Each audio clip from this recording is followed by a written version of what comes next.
आप सब लोग जानते हैं कि 13 मई के दिन एक बड़ा फैसला कुन दिन है कि जिस दिन पूरे श्रीनगर की आवाम, बड़गाम की आवाम, गांदरबल की आवाम, शुपियान की आवाम, पुलवामा की आवाम ये फैसला करेगी कि आखिर हमारी नुमाइंदगी कौन करेगा हिंदुस्तान के पार्लियामेंट में।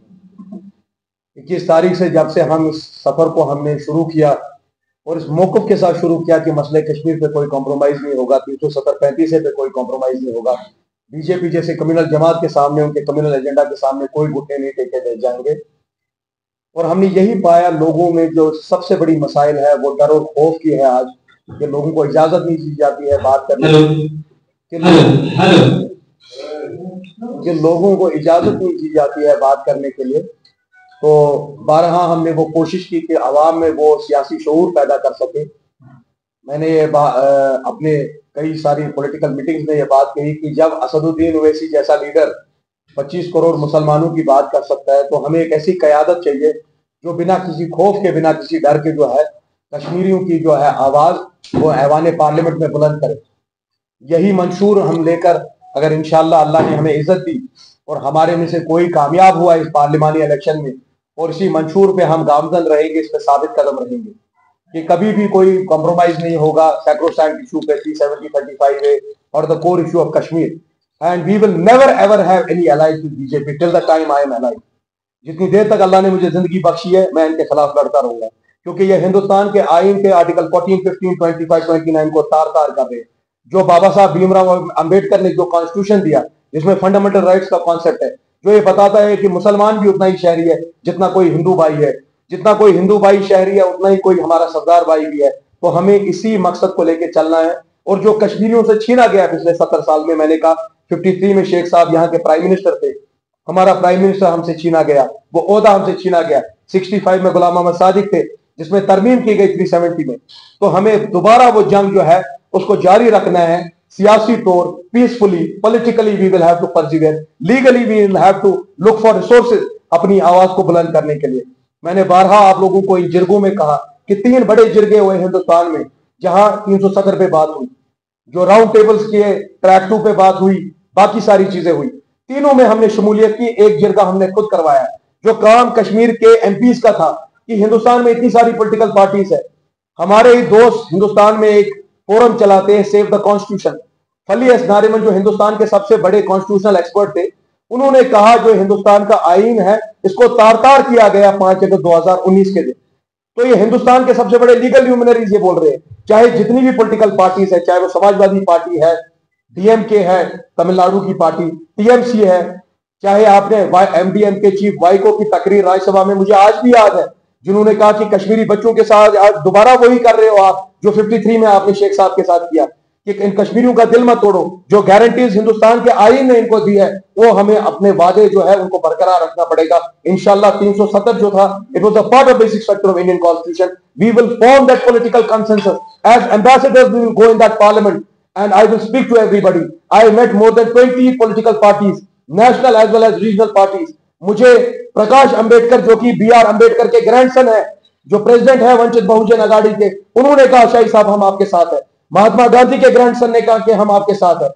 जो डीएमके की लीडरशिप है, एमडीएम के चीफ वाइको ने कहा, बिहार में जो आपकी आरजेडी की लीडरशिप है, समाजवादी पार्टी लीडरशिप है, तो across the length and breadth of India तमाम जो एससी, एसटी, ओबीसी, मुसलमान कयादत, माइनॉरिटीज की लीडरशिप जो कि लगभग 90% है हिंदुस्तान के पॉपुलेशन की, ये कहते हैं कि कश्मीरियों के साथ इंसाफ होना चाहिए। यही मेरा सवाल तभी होता है राहुल गांधी से कि अगर आपने इंडिया ब्लॉक बनाया तो आप क्यों नहीं बोल रहे अपने न्याय पत्र में कि भाई हम कश्मीरियों को 370 वापस देंगे।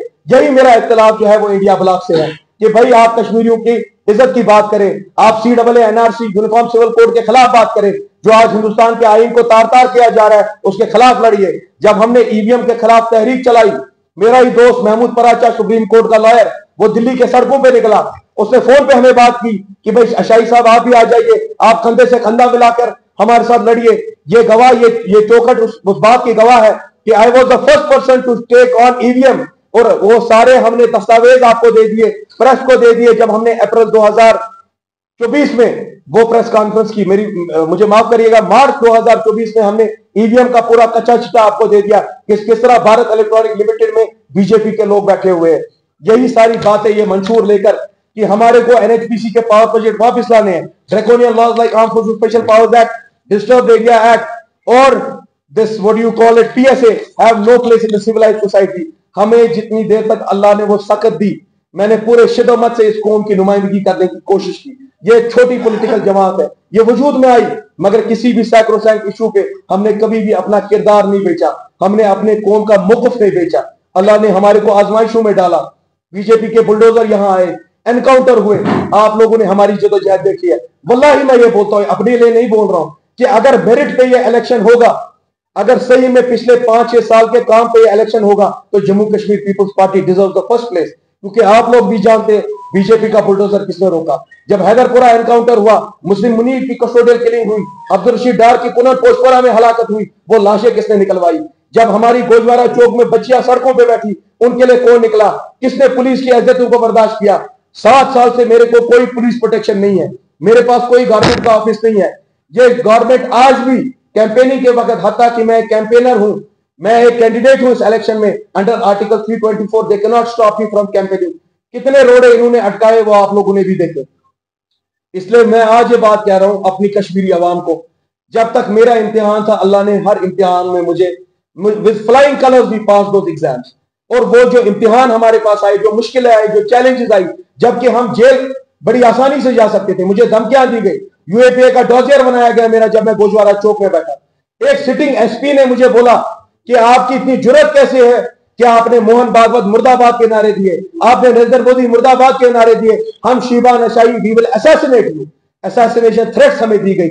मगर मैंने कल भी यही बोला, I became very emotional in that message, कि अल्लाह ने जितनी देर तक मेरी आजमाइश की, मैं हर इम्तिहान में पास हुआ। इसी जगह मेरे दिल में मुझे ये सुकून है कि मैं इन बीजेपी वालों के सामने नहीं झुका, इनके जबर के सामने नहीं दबा, मैंने लड़ा इस कौम के लिए। बाकी ये फैसला हमारी कौम के हाथ में है। मैं ये नहीं कह रहा हूं कि सिर्फ लोकसभा का फैसला, आने वाली जो असेंबली इलेक्शन है, खुदा रहा है कश्मीर इतनी बांझ नहीं हुई है। 1 करोड़ 20 लाख लोगों में से क्या हमारे पास 40-50 भी ऐसे साफ पाक दामन आदमी नहीं है जो इस मंशूर को लेके चले। मैं नहीं कहता हूं कि मेरी पॉलिटिकल पार्टी को अक्सरियत दे दो, मैं कह रहा हूं कि अगर हम हर गली मोहल्ले से, हर असेंबली से साफ पाक नियत लोगों को आगे लाएंगे, तो हो सकता है हम एक नई तारीख रकम करें। हो सकता है कि हम history will witness this landmark event that if people from educated background, educationist, big businessmen, doctors, engineers, scientists will come forward and they will take lead in taking forward the political struggle of Jammu and Kashmir. मैंने कहा मेरे बुजुर्ग थे जो 1929 में निकले,